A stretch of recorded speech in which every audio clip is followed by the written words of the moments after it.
Complimenti. Mo, all'Iuta non so cazzo, Curriculum vitae. C'è un po' della Napoli noir dei polizieschi anni 70, un po' di quella anni 80 che ricorda Mario Merola e un po' di quella a cavallo del nuovo secolo con i matrimoni sfarzosi e i neomelodici. I fratelli Manetti, anche se romani, sono riusciti a portare al cinema in Sunghe Napola una bella immagine della città, lontana dai luoghi comuni, pur trattandoli per tutte le 2 ore del film. Qualche problema? Mi sono perso.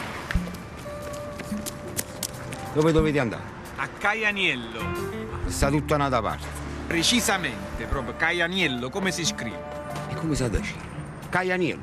Caianiello. Ma quante I ci sono in Caianiello?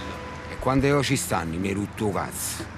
Una commedia brillante che ha per protagonisti Alessandro Roia, Giampaolo Morelli e Serena Rossi.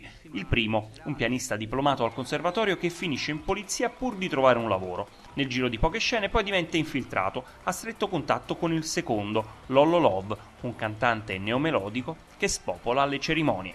È particolarmente imbarazzante a Napoli dirlo, perché abbiamo cercato noi, da romani, mi rafforza qui Oreste Vivolo che ci ha detto subito: avete raccontato Napoli nella sua profondità. Noi abbiamo cercato nel nostro piccolo di raccontare Napoli più profondamente possibile, con più aspetti possibili, senza cedere ai cliché sia della spazzatura, della criminalità o del cantante neomelodico. Io aggiungo sui cantanti neomelodici a quello che dice Giampaolo, che condivido, io proprio personalmente eliminerei questo termine neomelodico, che è un termine che ho capito conoscendo, entrando nel mondo della musica napoletana, è un termine che non ha significato.